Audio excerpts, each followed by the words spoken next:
Jika membahas revolusi mental, tentunya kita harus mengetahui dulu apa itu revolusi.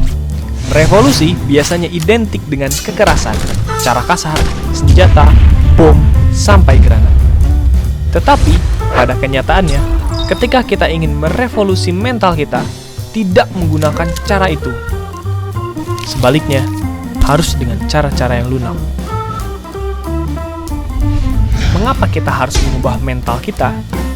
Mari kita lihat kata-kata khas yang biasanya mengiringi kata mental. Mental tempe, mental pembantu, penyakit mental, gangguan mental, dan lain-lain. Pasti yang terbayang oleh kita semua adalah kata-kata negatif. Seperti pertanyaan ini. Ini warna apa? Kalau ini? Yes. Yang ini? Yes. Sapi minum? Iya. Kita telah dipengaruhi oleh kata-kata sebelumnya, yang berarti kita mudah dipengaruhi oleh kata-kata negatif oleh lingkungan, media massa, atau bahkan oleh diri kita sendiri. Lantas, siapa yang bisa mengubah kondisi ini kalau bukan kita sendiri? Kita harus berubahnya menjadi hal yang positif, yaitu mental juara. Mengapa kita harus memiliki mental juara? Saya akan menjawab dengan sebuah pertanyaan. Yang pertama, siapakah yang pertama kali menginjakan kaki ke bulan? Yes. Ya, betul, Neil Armstrong. Lalu, siapa yang kedua menginjakan kaki ke bulan?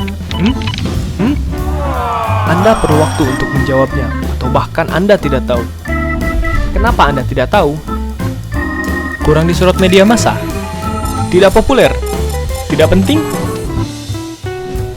Nah, itulah yang terjadi jika kita menjadi orang nomor 2. Jika belum menjadi orang nomor 1, maka berpura-puralah menjadi orang nomor 1. Karena otak hanya bekerja sesuai dengan perintah pemiliknya. Maksudnya, jadilah orang yang bermental juara seperti orang nomor 1, agar segala potensi dalam diri menjadi maksimal. Nah, praktik soft skill ini adalah jalan yang bisa kita tempuh untuk melakukan revolusi mental, keterampilan tentang diri, dan kaitannya dengan orang lain yang semakin efektif akan membuat kepribadian kita semakin berkembang. Untuk mengembangkannya, yang harus kita asah diantaranya adalah hubungan interaksi, baik dalam keluarga, pekerjaan, bahkan berbangsa dan bernegara, agar semakin harmonis, sinergis, menuju cita-cita bersama.